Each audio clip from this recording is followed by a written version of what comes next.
Hello guys, good morning. So we begin our Python lectures again. So last time actually before the midsem, let me share the screen. Yeah. So before the endsem, I had just left 4 programs on OpenPy Excel. So again, we will be seeing those only.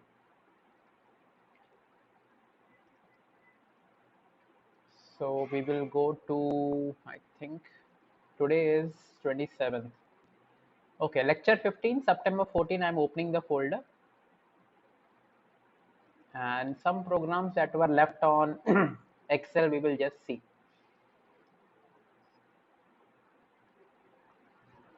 So one of them is Open Excel formulas, right? So now what do I mean by formulas? So let me first show you a simple Excel example so that you can realize what a formula means.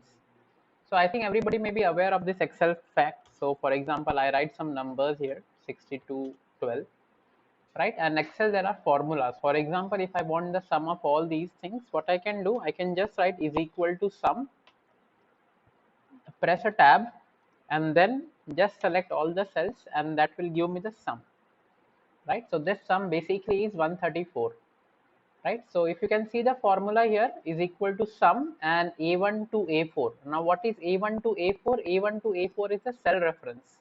So see, this is the cell reference A1 and this is the cell reference A4. So I'm summing up all from A1 to A4 and I'm using a colon, right? In colon, as you know, in Python also we use colon, right, for range, right? 0 colon 40, something like this. Sorry, 0 comma 40. In Excel we have colon as the specifier. Now how that you can do in Excel, we will just see an example using Python, right? So what you see, we are using the OpenPy Excel, that's standard module that we are using, and in the rows count we are having this 14, 27, 22, 30. So basically this will be column 1 and this will be column 2, and these are represented as a tuple of tuple. Why a tuple? Because we have the round brackets here, tuple, and then we have the brackets here, tuple of tuple. Fine. Now for I in rows count, I am appending this to the sheet. Basically this does nothing but what happens here is that in the first row, first column, 14 will be placed. First row, second column, 27 will be placed, and so on. Second row, first column, second row, second column, right? And now see what we are doing here. If you can see 1, 2, 3, 4, 5, 6. So we have 6 rows and 2 columns here. We have 6 rows and 2 columns here. Fine. And now what is happening here? We are keeping a formula A1 to B6. Okay, let me first run the code and then you will get a feel of what is happening here. Let me just run the code. Right, the code is ran and there is no error. Some warning is there, but we can ignore the warning. See, what we are saving here is formulas underscore book dot xls. Okay, let me just open here, reveal in file explorer, and formulas books I am opening, taking some time to open, right? So now you can see, let me just keep this window on the side and let me keep my code window here.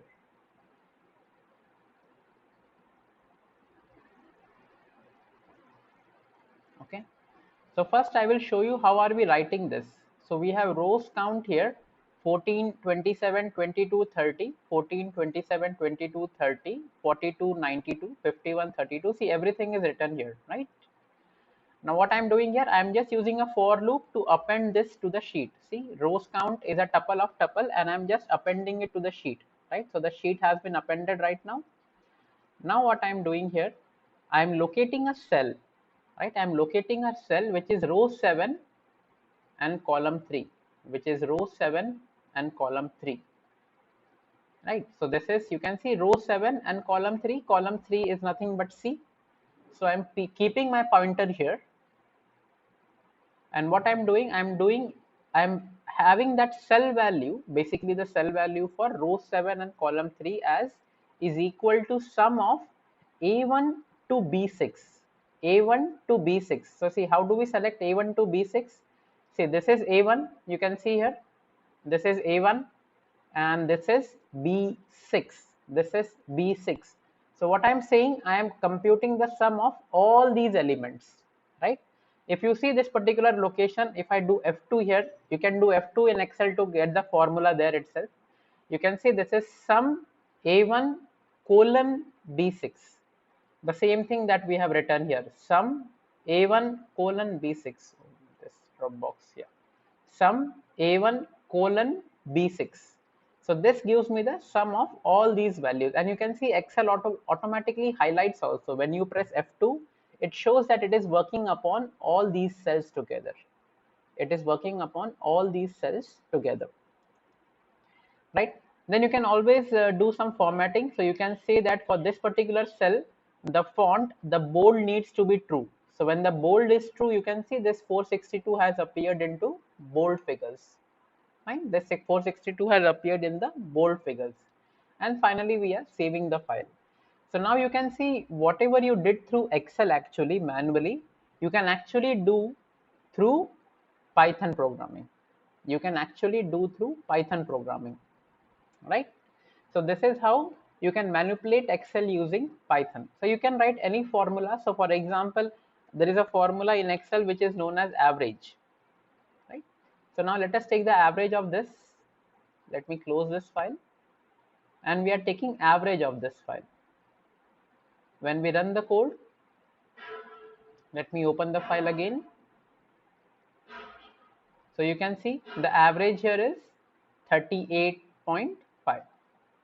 So whatever formulas you are there in Excel, right, you can come to the formulas tab, and in the formulas tab you can see there are so many formulas. Like for example, if you do insert function, you can get any number of formulas that you want. There are many functions, like probably there are more than thousands of formulas in Excel. You can use any of them, right? You can have max, median, that's it. So you can have multiple formulas also. So for example, let us try, let me try copying this. Let me keep row 8 as the sum, right? I hope the casing does not matter, because Excel formula, whether you write in small or capitals, I think it does not matter, right? And let us have another cell with max. Max will give the max value, and let me keep it row number 9, right? Hope it works. I am just doing it impromptu. Okay, some warnings that are okay. Then when you open the formula book, see, you can see now, right? Average was 38.5, right? Sum we already saw, it was 462, and the max, see, max is 92. So you can see among all these elements, 92 is the max element, right? So this is how basically you can work and manipulate with the Excel file using OpenPyExcel, right? Now let us see the next example. How can you plot charts in Excel, right? How can you plot the charts in Excel? So again, I am having an example here, right? So here I am creating a sample student data. Now you can see in the last example, it was a tuple of tuple, right? Because there were round brackets. And now we have a list of list, right? This is a list, and within the list there are another list. So now you can see logically here it is serial number, roll number, and marks. So I have kept some random marks. So 1 2 3 4 5 6, I have written some random roll numbers, and I have given some random marks. Fine. So now you can see that this will basically be 3 columns and 8 rows, where the first row is the header row, right? Now let me first show you the output here, right? Let me just run the code. You can see there were no errors, right? And what was the name of the file that we saved? The saved name is student underscore chart, right? Student chart.xls. So let me just open this file, student chart. So now you can see first the data has come as it is, right? Serial number, roll number, marks. If you want to verify, let me just keep this window on top and show you whether the actual data has been replicated. So you can see 1 roll number 75, 2 this 60, all these things have appeared. Fine. So now we are having a chart out of it. So what is in the chart? So in Excel, when you keep your pointer on the chart, it actually shows what columns it has plotted. So what it has plotted the roll number, and it has plotted the marks along with the roll number. Fine. Now roll number is in column B, marks is in column C. Now let us see the code in a reverse fashion. So first you append all the rows. So basically all the rows are appended, so the Excel file is created. Then you have the chart library here. See, you can see in the OpenPy Excel.chart, we are importing bar chart and reference. We are importing both these things. Fine. Now, okay, let us come back here. So we create a bar chart, right? So this is a bar chart. So you can have a scatter chart, bar chart. You just need to see what functions are there, and you can plot as many charts as you want. So all the charts supported by Excel are supported by the OpenPy Excel library. And now you are seeing the reference. Reference means, see, this line is clear that you want to make a chart. Fine. Since you want to make a chart, now you need to tell the reference, okay, that in the given Excel file, which is the portion that you want to basically reference. Now I will just explain what is this. So worksheet is equal to sheet. So sheet is basically nothing, but you can see this sheet is written here. This is the sheet, because there can be multiple sheets. So you are first telling that, okay, be on this particular sheet, then minimum row, max row, minimum call, and max call. So what it says, minimum row is 1, right? Minimum row is 1. Basically the indexing is from this. So we are starting from here. What is the max row? You can see the max row is 8 here. Then minimum column. So minimum column is 2 here and max column is 3 here. So this is the minimum column, maximum column, and this is the minimum row and maximum row. So what is the intersection? The intersection left is this particular portion, right? So then we just do, see, we are storing this in values, and we are just adding chart data, which is known as values. And from values, we are saying titles from data is equal to 2. That means titles from data means, since we are including the header column, right? How are we including the header column? Because our minimum row was 1.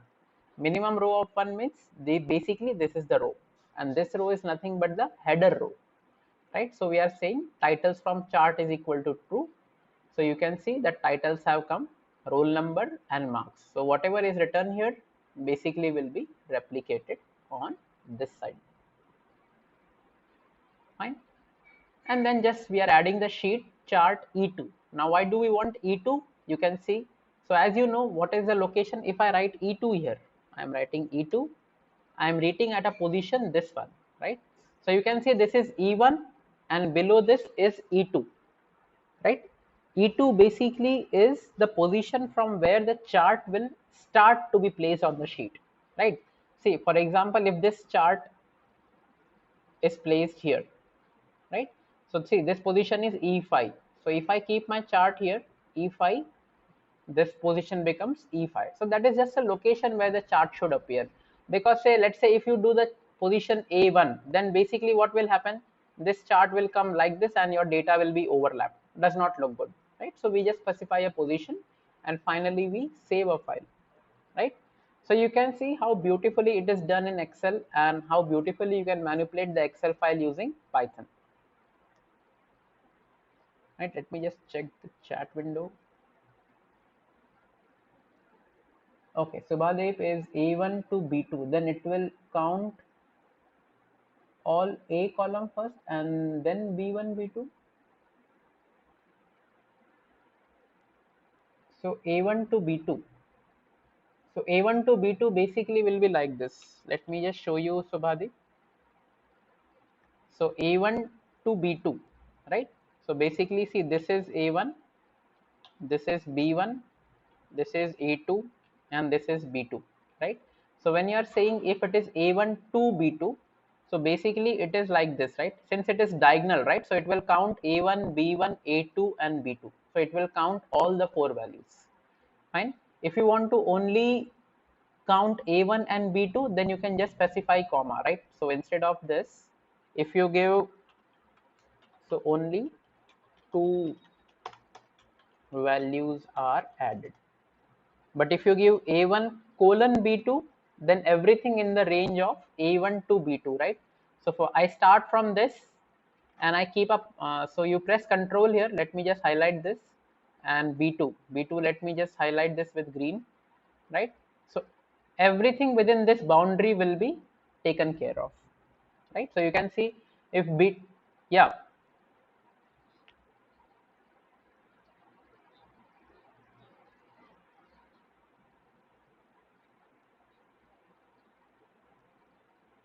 No, no, no, no. Only this much. It will ignore A3 and A4.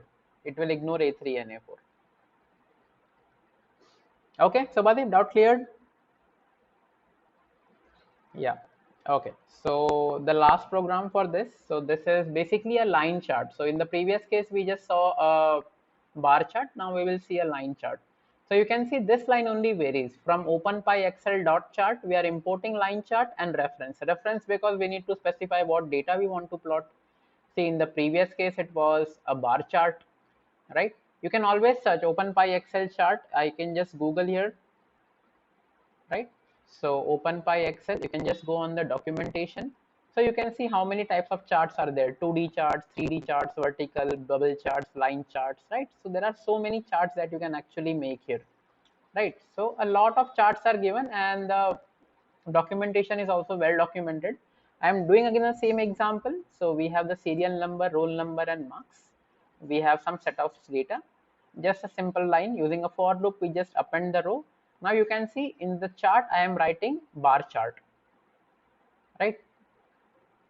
Oh, sorry, we were to work on this line chart reference. Sorry.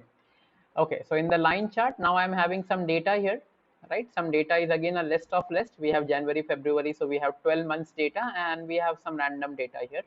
We are just appending the rows to the sheet, and this time we are using another function, iter rows. You can use the last one also, but now you can see I'm starting with minimum rows as 2, maximum row as 4.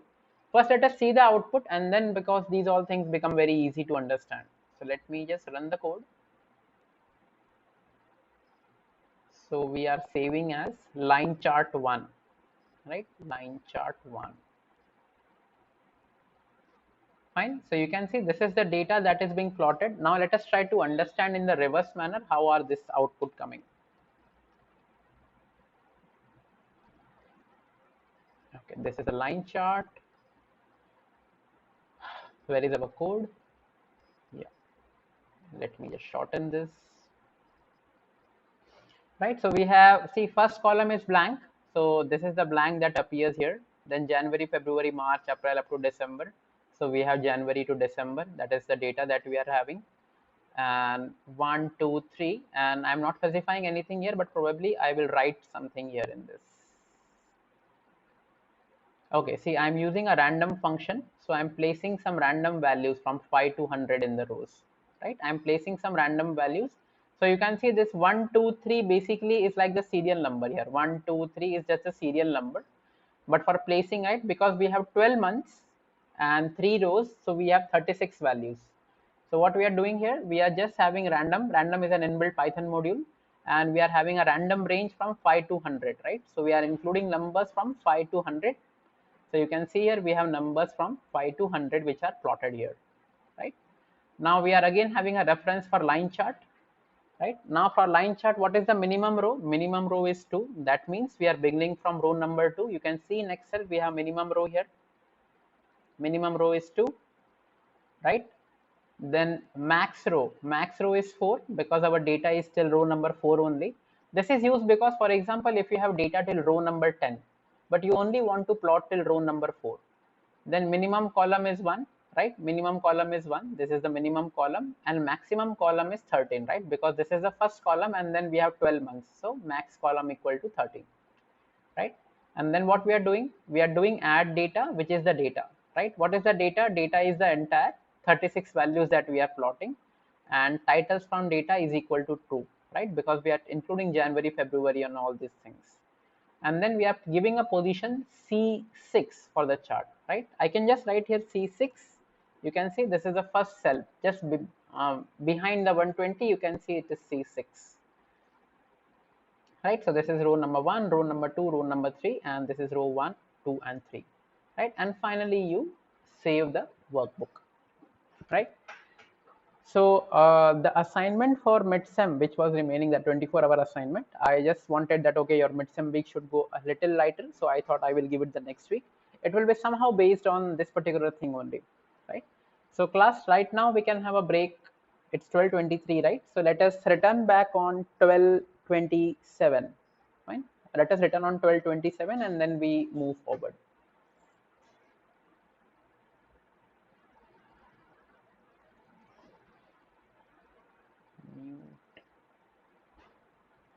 and pause.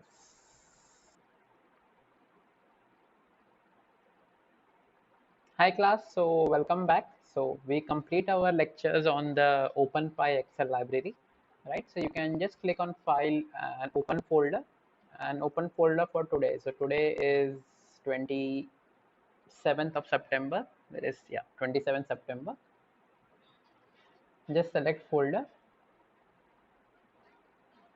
Right, so this is a very easy module actually, right? The OS module, and I think you have used the OS module while basically, dealing with the last assignment where you had to create a directory and place the output file. But still, just for the sake of completeness, we do need to cover these parts. Okay, I will just say you some basic things about this. So, okay, I think import CSV is at all not required, I think, unless I'm doing something on CSV. So we have an import OS.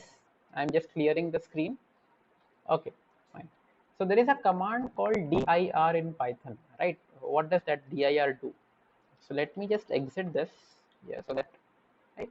So what dir command basically does is gives the all supported functions methods supported by that particular library, right? So you are doing import OS here, right? And I'm saying dir OS. OS is same as the library name. Let me just run the code. In fact, I should even comment out this CSV thing also. Oh, sorry. When I do the run code, right? So you can see there is a huge output here, right? You can see the only output appearing is print dir os, right? Print dir os. So you can see there are so many. This is a list here: dir entry, mutable mapping, environment underscore underscore all underscore underscore, right? So there is something called name also. Fine.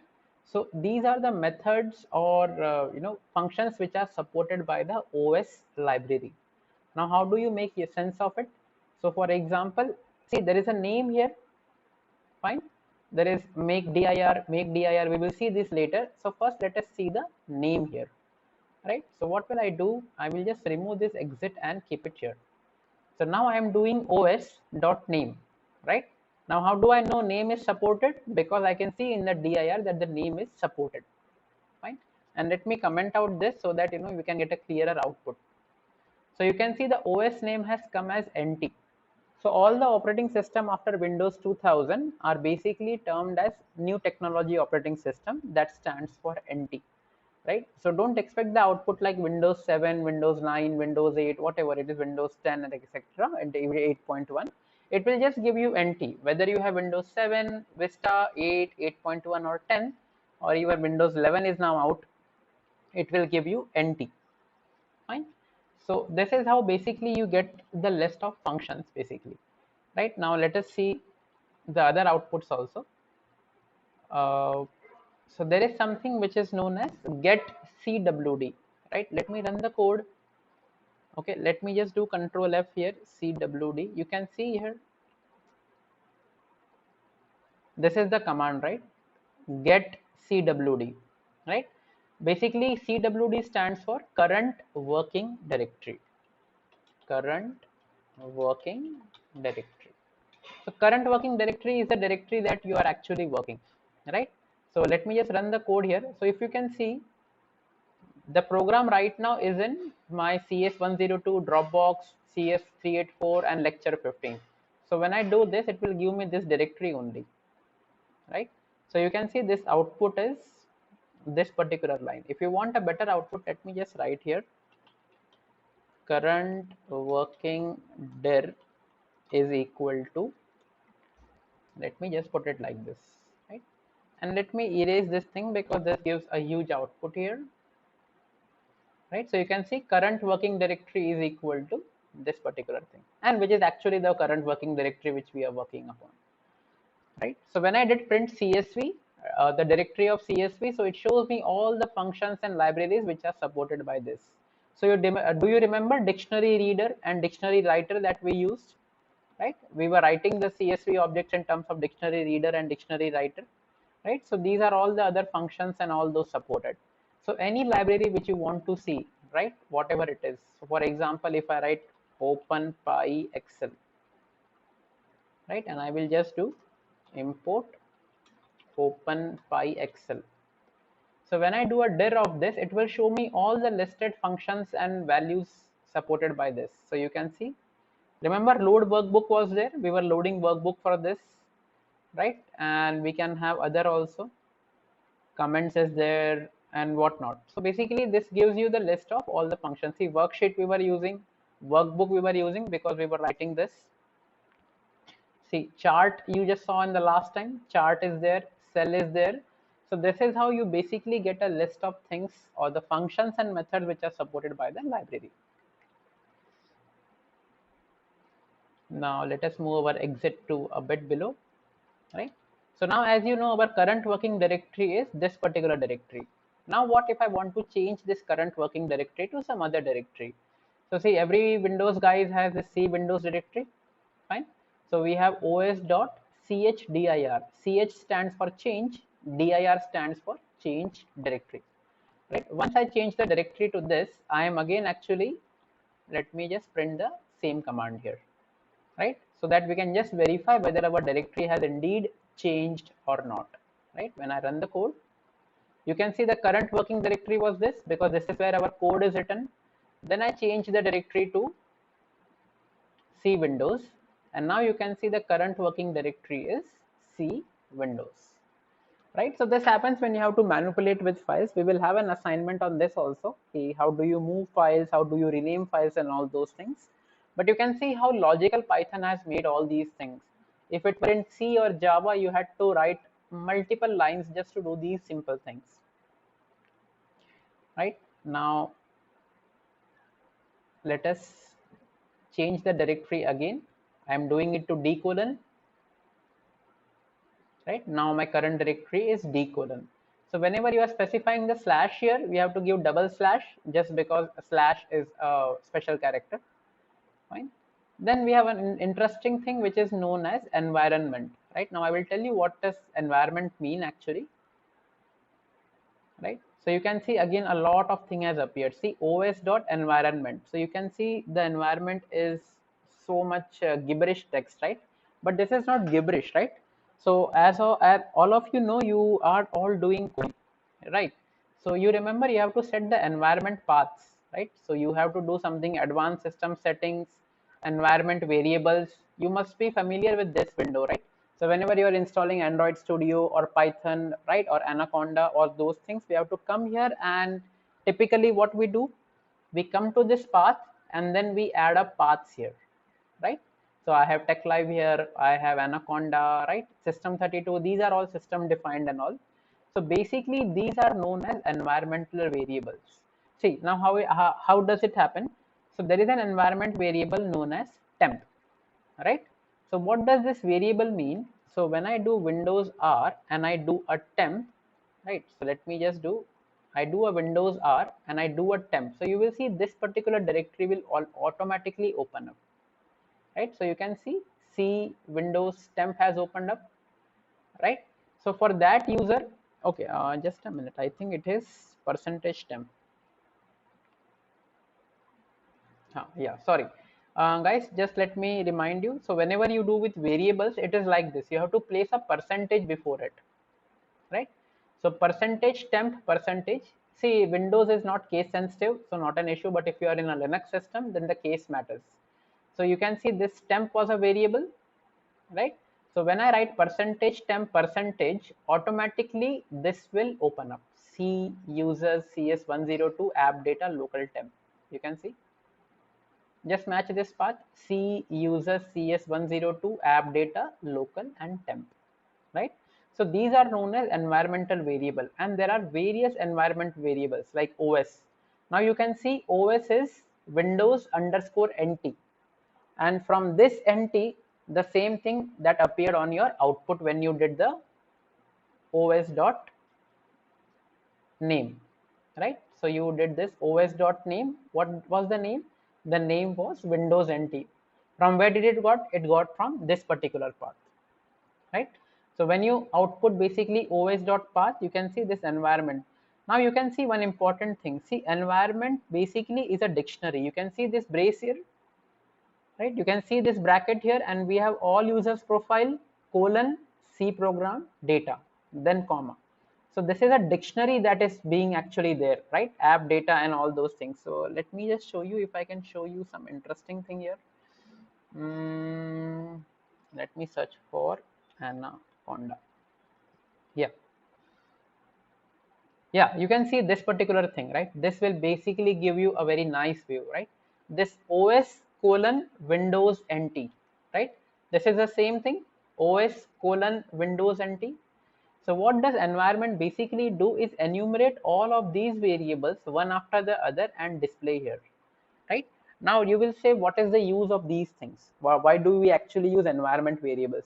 Say now you have to write a Python program that works across Mac, Linux and Windows, right? Now there may be some libraries which are Windows supported, maybe some libraries which are Unix supported. So first you may have to get from the system what is the operating system that the program is being run on, right?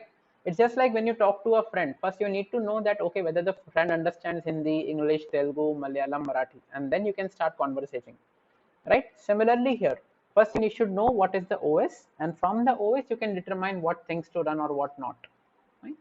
Similarly, all these things basically will come this also, in this you can actually search for each of them, right? So you can see TMP. So TMP basically is C user CS102 temp, which is the same as TMP here, right? The same variable name. So this is how environment variable works, right? So now you remember sometimes what happens when you install Python and do not keep a system variable. See now if I write Python here, in this case my Python is executing, right? In this case my Python is executing. Why? Because I have the Python in the path established here, right? You will see Python here because I have Anaconda. Anaconda includes Python automatically. So that is why it is appearing. So when you install Python for the first time, many a times it does not get registered on the system path and the system will give you an error, right? So now as you see, this is a huge list. Basically it's a dictionary. Now let us see some particular variable out of it, right? So for example, let me just remove this exit and keep it here. So when I do an exit here, so you can say in the environment, I just need the temp, right? This is the variable that I need. So you can see the temp variable as you already saw, C user CS102 temp. And then I'm also asking about the user domain, right? So on my machine, the name is Mayank Acer DES, right? So this is my Acer machine name, right? So let me just see Acer. Yeah, you can see here user roaming profile has come as Mayank Acer DES. So that is the same thing which is appearing. So since it's a dictionary, you can get any path that you want. So for example, if you want the app data, right? So let us see this all users profile. So all users profile is C program data. So if I keep this here and I execute, okay, or F10, F9, yeah. So when I run the code, you can see it comes as C program data, right? So this is useful from the knowledge per se, that how can you manipulate with system parameters and system environments, right? Okay, so now let us see how do we create directories and all. Again, as I already told you, you may have already done this in the previous assignment, but let us see it again, right? So first we get the current working directory and then we change the directory to D songs. Here the assumption is that the songs directory should actually exist on the D drive.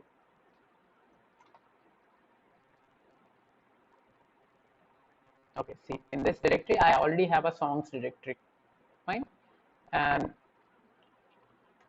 let me just exit here, and inside the songs directory let me delete everything except one song, right? Let me keep this song here.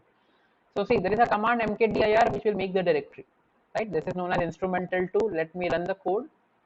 So now you can see instrumental2 directory has been created, right? So this is the way of creating directories. Now another method is if you want to make a directory using a path, right?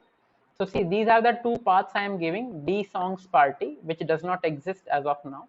You can see there is no D songs party. And then D songs light camera action, another directory, right, which is also not existing.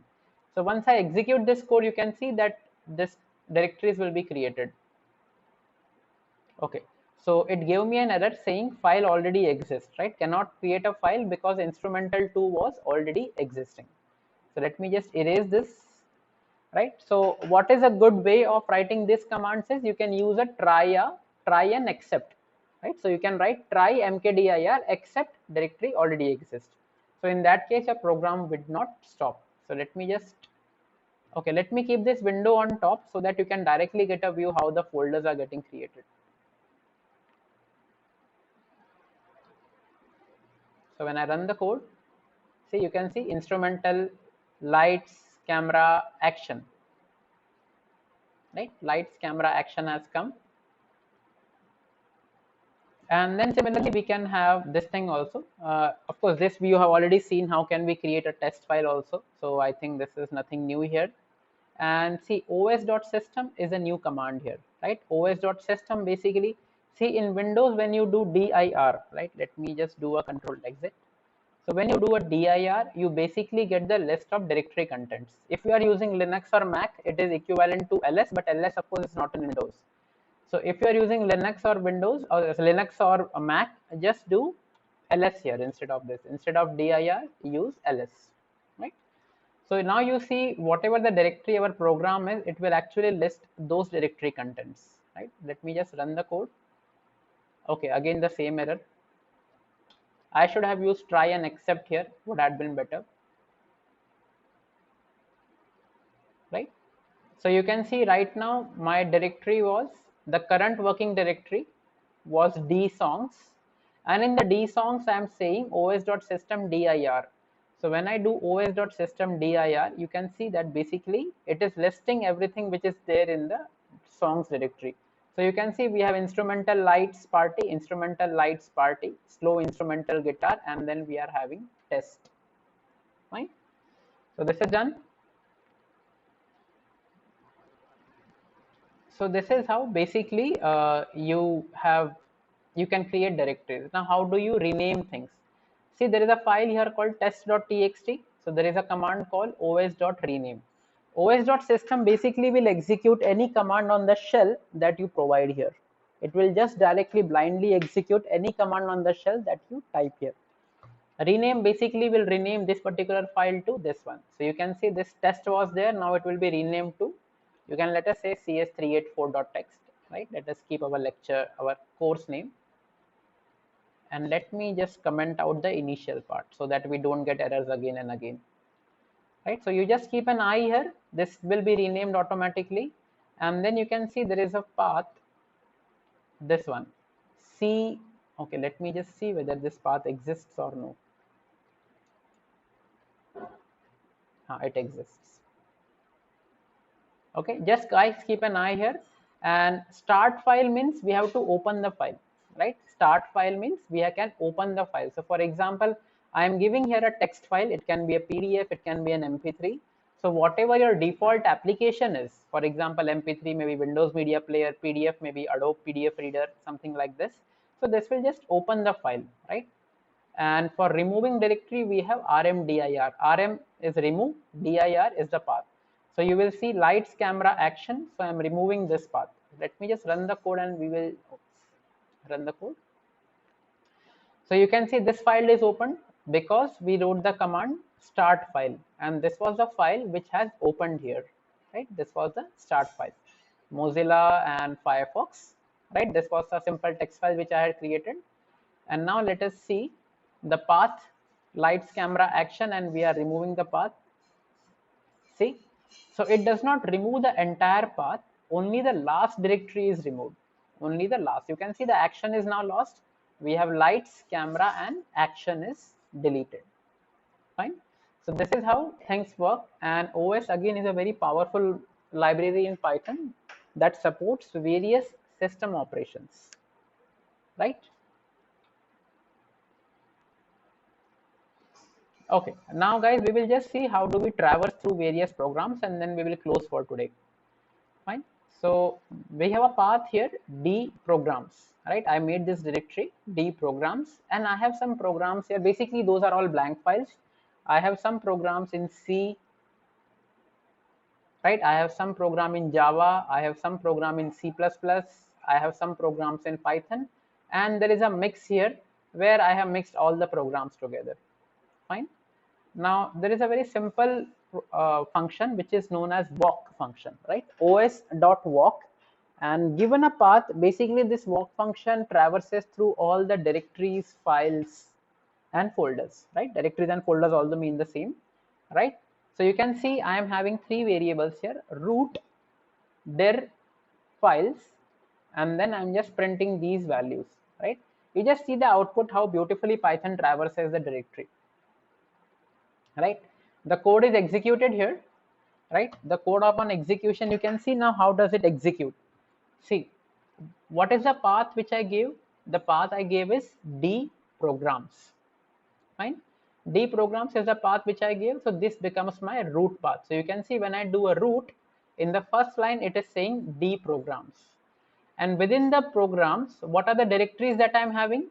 The directories I'm having, you can just see here, I'm having directories C, C++, Mix, and Python. So you can see C, C++, Mix, and Python. I am asking it to list the files, but there are no files here. So this becomes an empty list, right? Now what happens? This goes recursively. Recursively means it will now go inside folders also. See, now it goes inside the C folder alphabetically. First C is coming. So what is my root? Now it becomes C programs, D programs, C. So let us we also should go in this directory. Now what is the directory here? We have only one directory which is known as Java. The Java directory is here. But now you have files here: C program 1, program 2, program 3, and program 4. So you can see the files all are listed here. Let me remove this. So all the files are listed here, right? Now it goes recursively inside Java. Now when it goes inside C, D program files Java, let us go here in Java. So Java, you can see there are no folders. Since there are no folders, this list is empty. And how many files are there? There are 3 Java files here. So it gives us 3 Java files. Now there are no more directories and files to explore, so it returns. So this is basically a depth first search. If you have done some data structure, this is depth first search, and then it returns here, right? Then it is C++, then it is D program file C++. Again, C++ has only files, no folders, so this list is blank, and this is all the files, right? So this is how Python traverses the directories and files together, right? So I think class, we can stop here for today. If you have any doubts, you can ask. The rest 4 programs we can see tomorrow, because there are many new concepts that you have studied today. So those who have no doubts can exit the session, and those who have any doubts can ask me, or else we close the session.